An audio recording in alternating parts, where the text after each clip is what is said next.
Welcome this morning to Faith Baptist Church in Ainer, South Carolina. Just want to thank you for coming out and joining us to be with the Lord this morning. And this morning we're going to be talking out of Matthew chapter 5, which is also known as the Sermon on the Mount.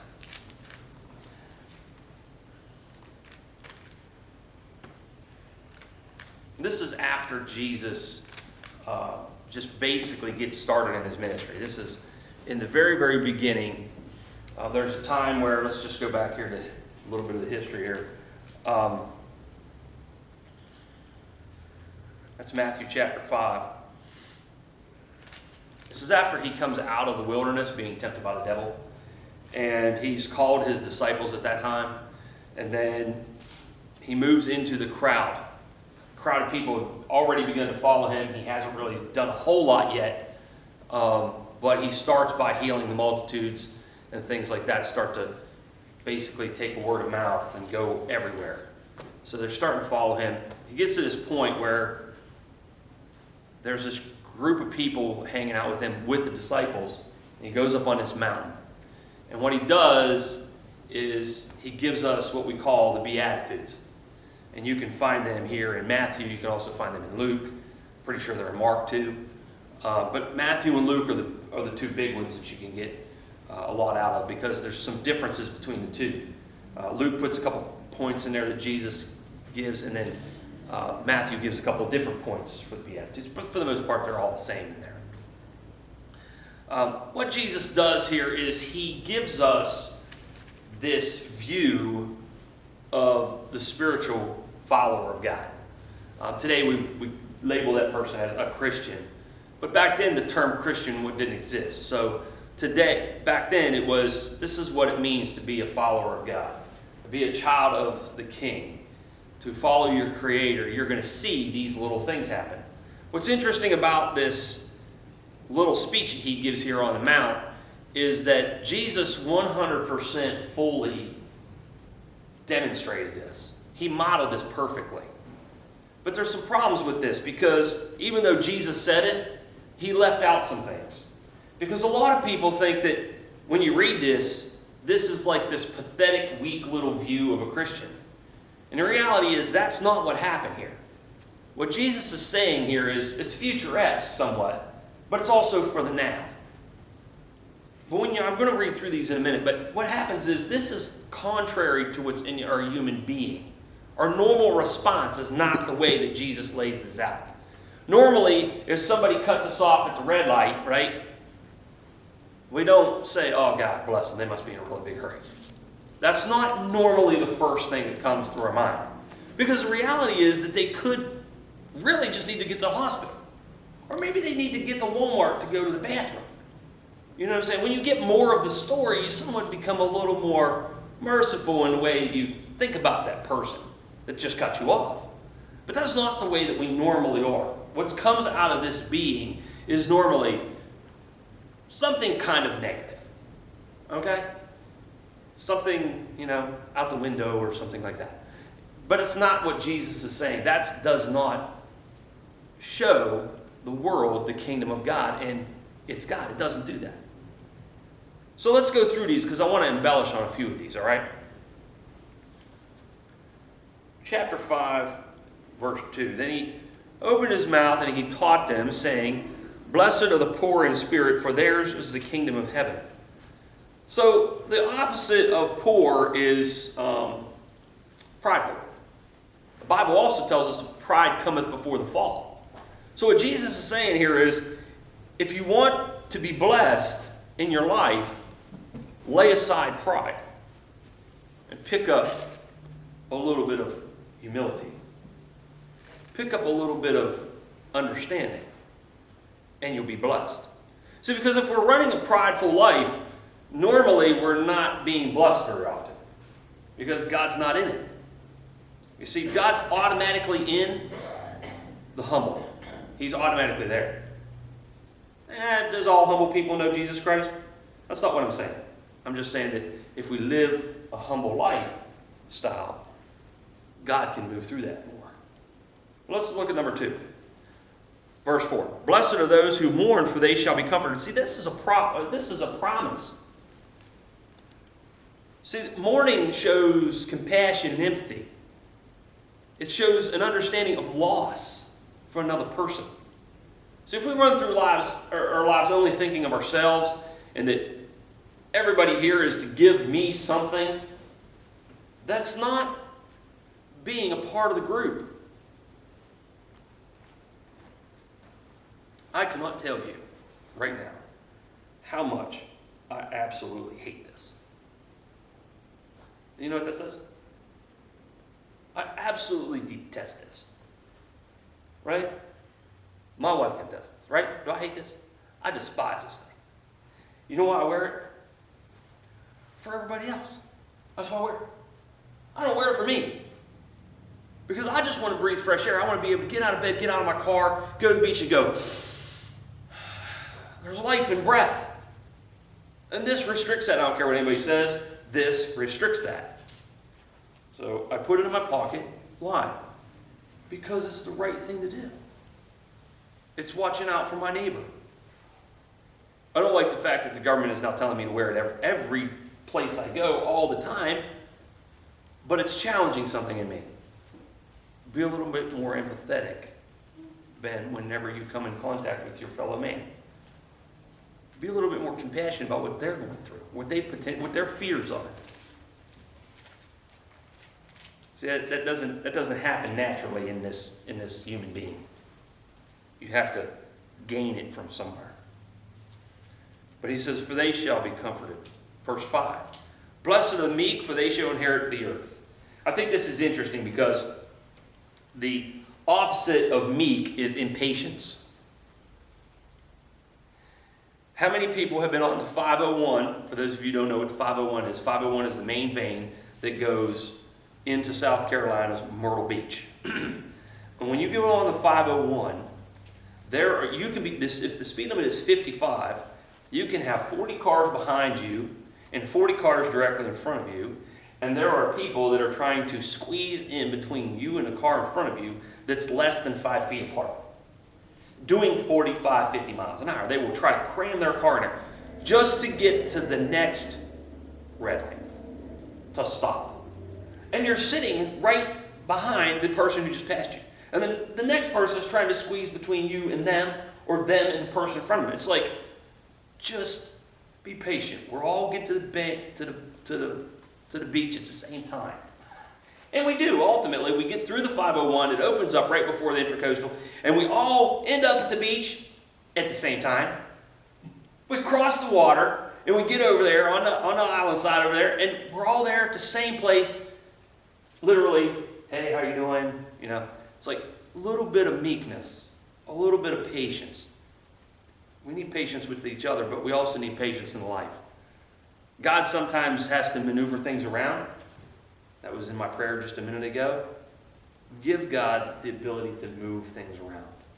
A little bit of patience, he says, and you shall inherit the earth. What a promise that is. What a promise. You might not have it now, but you're going to have it soon. Soon enough. Verse 6, blessed are those who hunger and thirst for righteousness, for those shall be filled. The devil tempts Jesus and says, I give you everything. And Jesus says, man does not live by bread alone, but by every word cometh out of the mouth of God. That's what Jesus is saying again here. If you're hungry and thirsting for righteousness, you shall be filled. You don't have to have food. You don't have to have water. You just living on the Word of God. See, he's promising an awful lot here. I think he is anyway. This is big, and the shoes only get bigger. Let's move on, verse 7. Blessed are the merciful, for they shall obtain mercy. The merciful. You know what that means? That means you have to give that understanding I was talking about a minute ago. Get rid of the cruelty. My kids were in school. They had anti-bullying programs. You guys hear those anti-bullying programs? I don't think they have those in public schools anymore.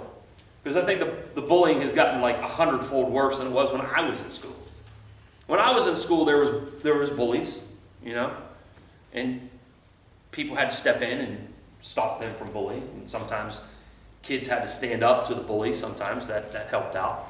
But then you grow up and you end up being an adult, and somehow the bullying phase kind of goes away. And then if you go to college and you had some of this bullying still going on there with hazing and stuff like that. And some of the military had that problem. But I can tell you today, the stuff that I'm seeing in schools and on Facebook and on your social medias and all that, the bullying's so bad. It's awful. And it's just out of sheer cruelty. Being cruel to your fellow man. And that's a crying shame. Because God will not bless it. And you know what else I see? I see Christians bullying. And that's awful. See, Jesus never bullied anybody. He didn't have to.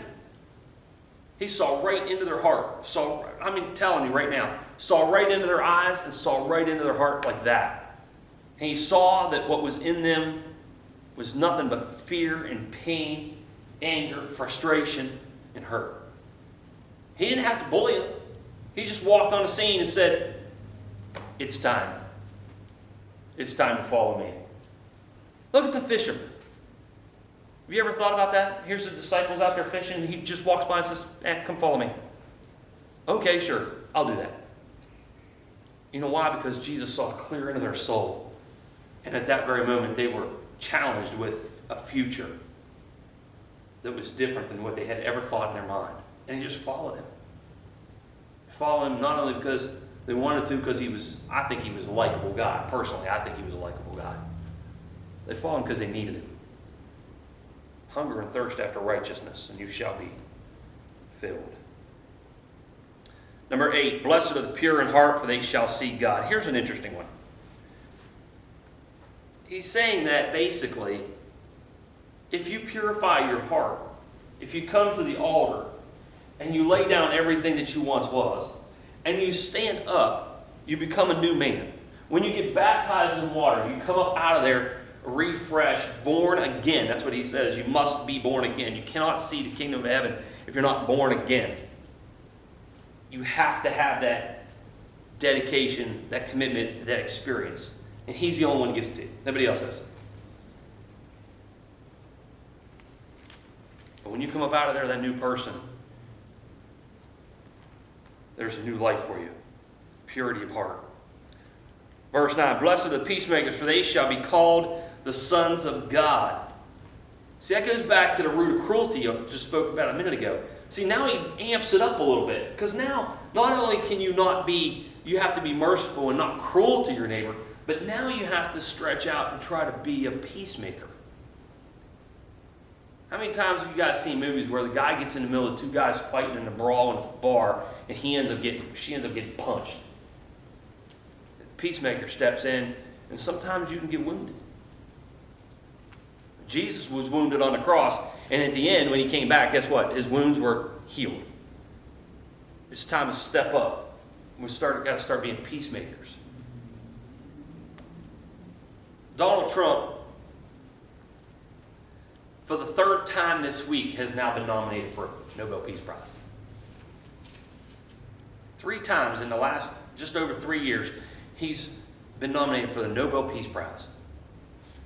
Brought the UAE and Israel together, and now he just brought these other 2 big countries together. You know what? If he ain't doing anything else right, he's trying to be a peacemaker. God bless that, right? Especially with people who, I'm telling you, it's inner core of who we are. When you look at the 2 brothers, Cain and Abel, and Cain kills his brother, right there, Jesus is saying, this is not right. And he dogs Cain for the rest of his life. Cain, you knew better than this. You shouldn't have done this. Your brother's blood screams out to me every day. That's what the Bible tells us. Cries out to me, your brother's blood. We are called to be peacemakers. If we don't do nothing else right, try to be a peacemaker. And he will call them sons of God. Verse 10. Blessed are those who are persecuted for righteousness' sake, for theirs is the kingdom of heaven.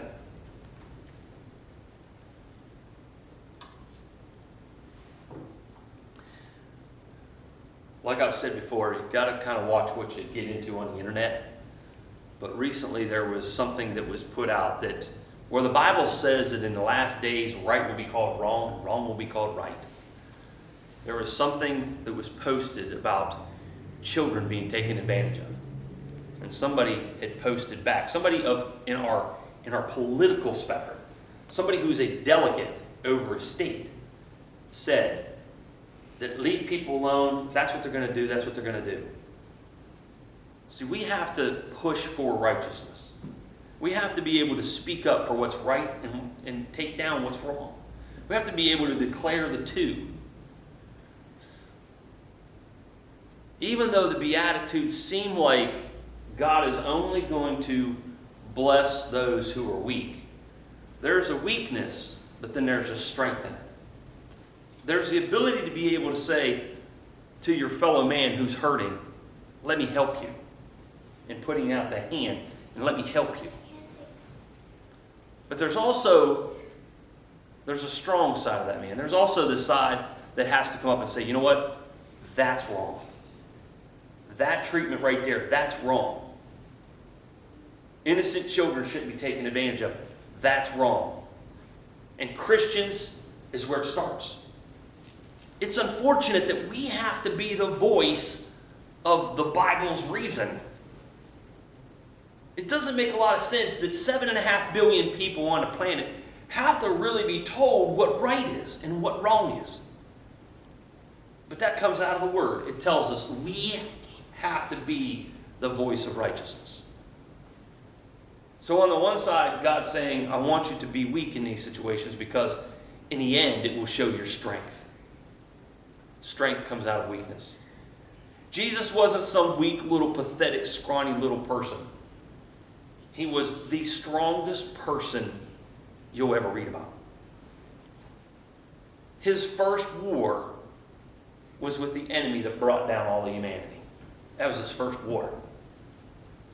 Well, why did you go to war over that, with that guy? Why don't you just leave him alone? Why don't you just come down here and heal the rest of us? Because when there's an enemy in the way, you have to go to war. You do. It doesn't make you a warmonger. It doesn't make you, the opposite of a peacemaker. It means that we have to take out the stumbling block. And the enemy was that stumbling block.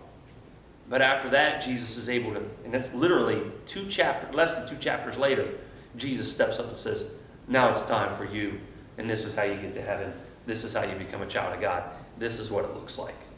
And he begins to model it for 3 years. Just over 3 years.